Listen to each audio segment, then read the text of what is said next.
Moti Gush amotinado. Había una vez en la India un plantador de café que quería limpiar una zona del bosque para plantar café. Cuando hubo cortado los árboles y quemado la maleza, quedaban todavía los tocones de los troncos.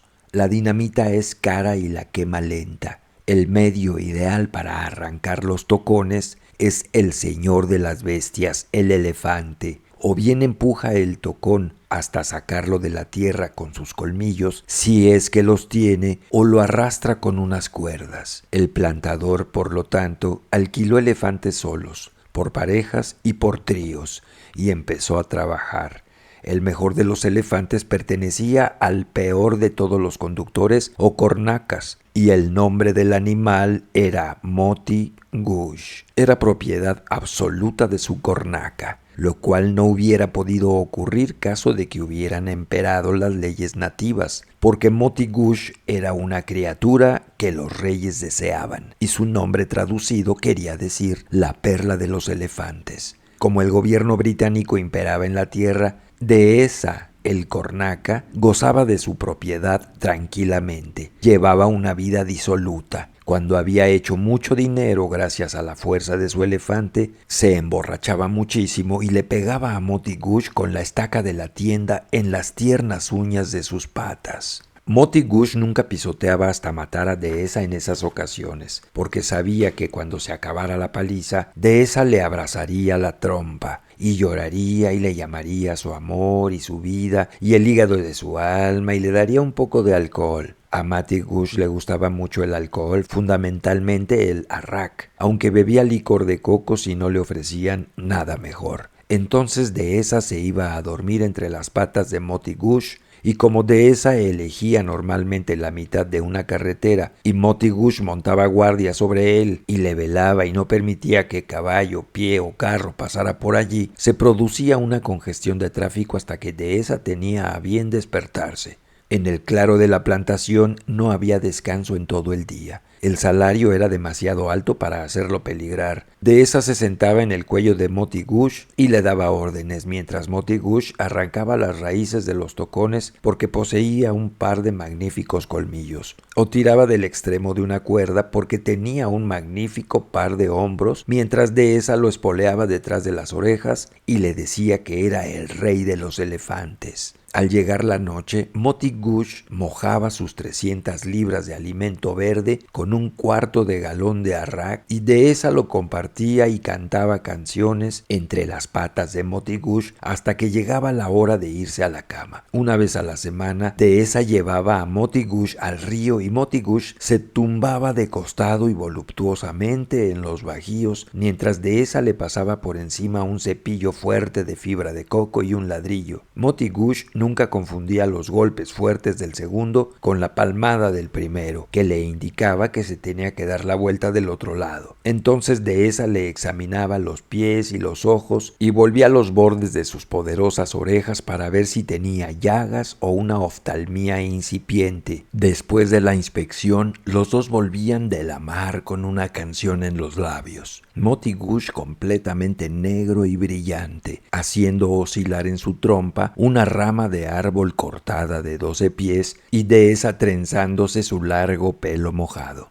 Era una vida apacible y bien pagada hasta que Dehesa sintió retornar en él el deseo de beber profundamente. Deseaba una juerga. Los tragos pequeños que no llevaban a ningún lugar estaban drenando su hombría. Se fue a ver al dueño de la plantación y «Mi madre se ha muerto», dijo llorando. «Ya murió en la última plantación hace 2 meses y murió en otra ocasión anterior cuando trabajabas para mí el año pasado», dijo el dueño, que sabía algo de las costumbres de los nativos. «En ese caso se trata de mi tía y es como una madre para mí», dijo Dehesa llorando más que nunca. «Ha dejado 18 niños pequeños sin nada que comer y soy yo quien tiene que llenar esos estómagos infantiles», dijo Dehesa golpeándose la cabeza contra el suelo. ¿Quién te ha traído la noticia?, dijo el plantador de café. El correo, dijo Dehesa. No ha habido correo en la última semana. Vuelve a tu puesto. Una enfermedad devastadora ha caído sobre mi aldea y todas mis mujeres están muriendo, gritó Dehesa llorando de verdad esta vez. Llama a Chihún, que es de la aldea de Dehesa, dijo el plantador. Chihún, ¿tiene mujer este hombre? Ese, dijo Chihún. No. Ninguna mujer de nuestro pueblo se dignaría mirarle. Preferirían casarse con el elefante. Chihún bufaba, Dehesa lloraba y bramaba.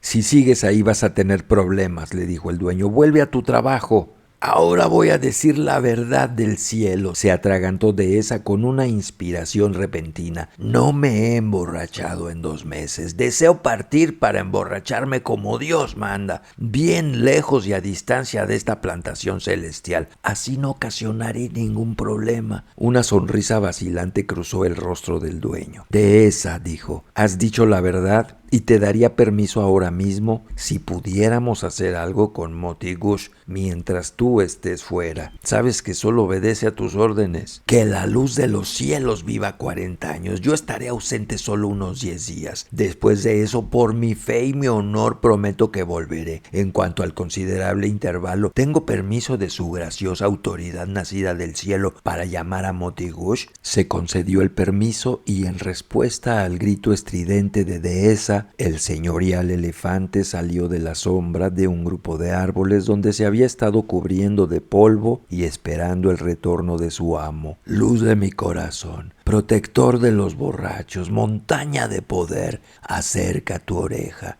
dijo Dehesa frente a él. Moti Gush acercó la oreja y le saludó con la trompa. Me voy a marchar, dijo Dehesa. Los ojos de Moti Gush parpadearon. Le gustaban las juergas ambulantes tanto como a su amo.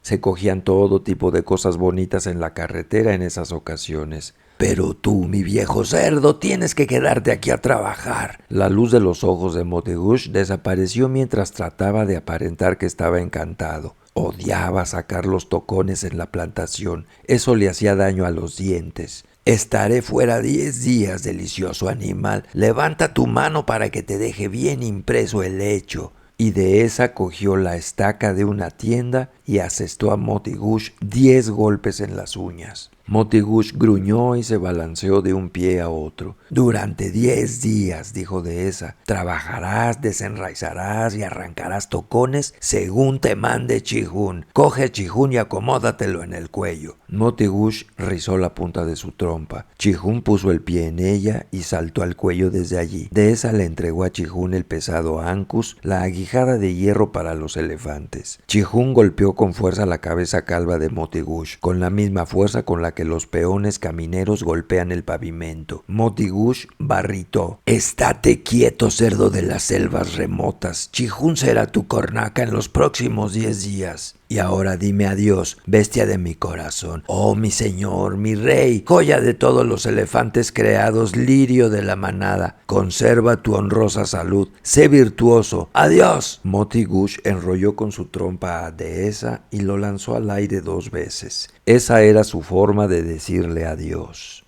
Ahora trabajará, le dijo Dehesa al dueño. ¿Tengo permiso de irme? El dueño asintió y Dehesa se zambulló en los bosques.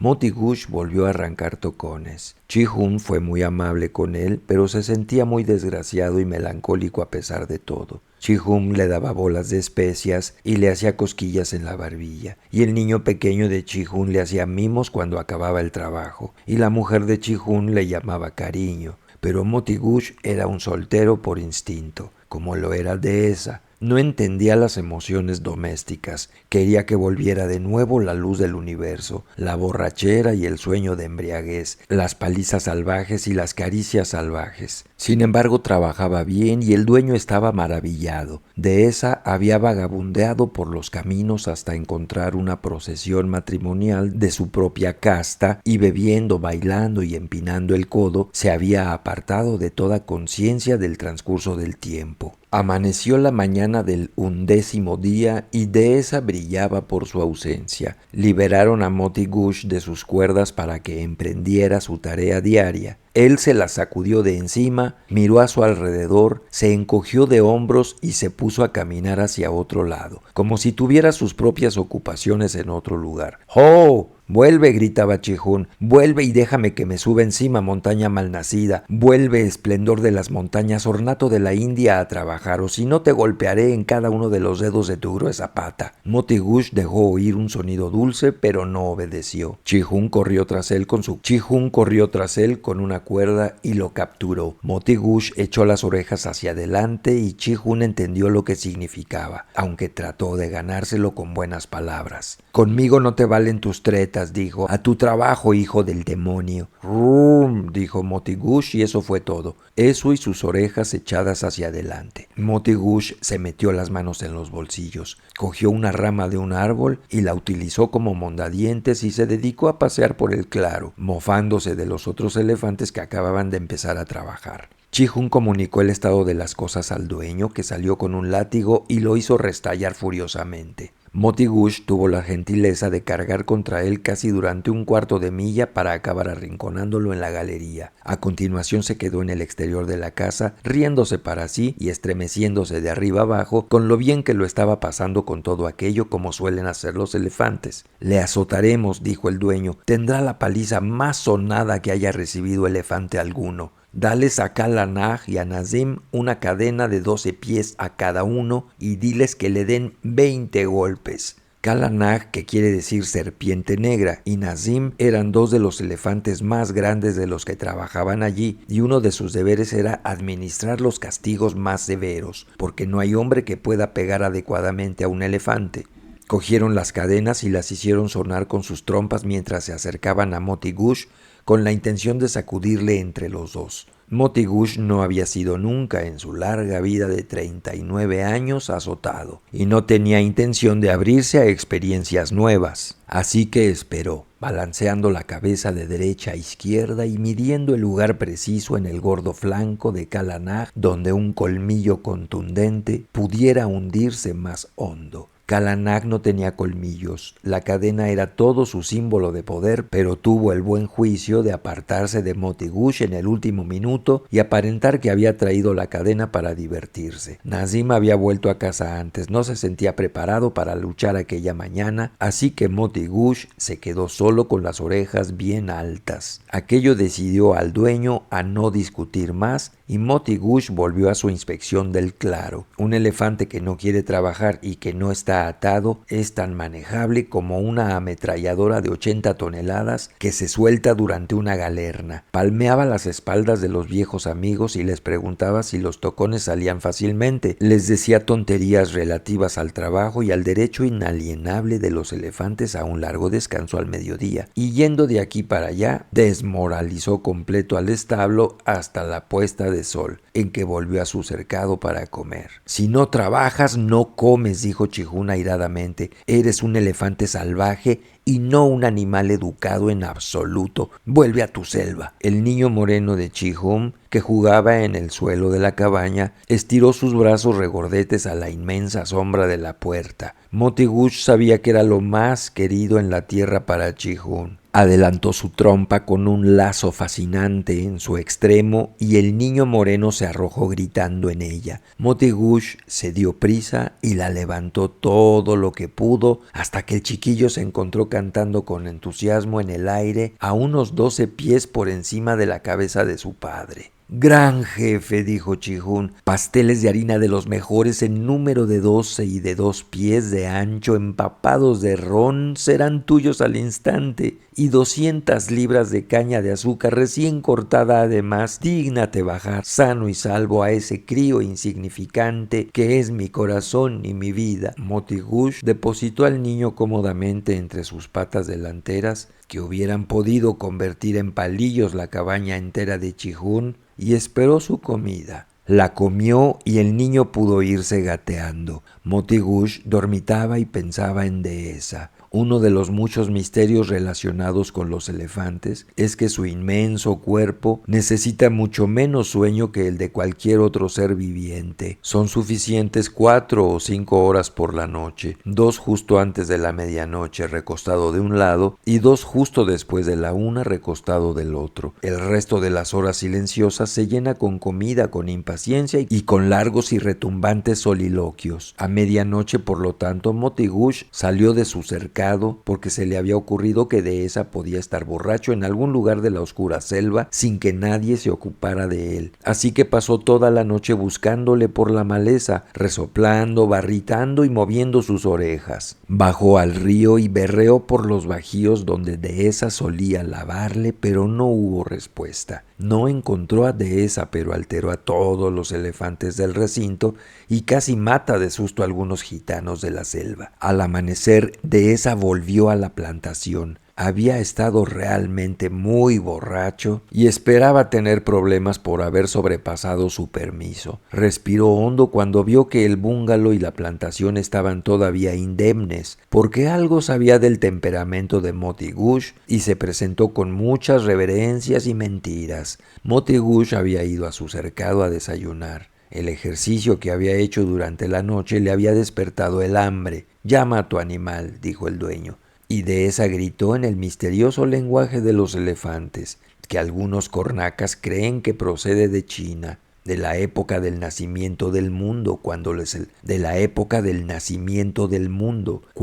elefantes y no los hombres eran los amos. Moti Gush oyó y acudió. Los elefantes no galopan, cambian de posición a diferentes velocidades. Si un elefante quisiera coger un tren expreso, no podría galopar, pero cogería el tren. Así Moti Gush estaba a la puerta del dueño de la plantación antes de que Chi-Hun se diera cuenta de que había salido de su cercado. Cayó en brazos de Dehesa barritando de alegría y el hombre y la bestia lloraron y babearon uno en brazos del otro y se manosearon de pies a cabeza para comprobar que no les había sucedido ningún daño. «Y ahora vamos a trabajar», dijo Dehesa. «Levántame, mi hijo y mi alegría». Y Moti Gush lo levantó y los dos se fueron al claro de la plantación de café a buscar tocones rebeldes. El dueño estaba demasiado atónito para enfadarse.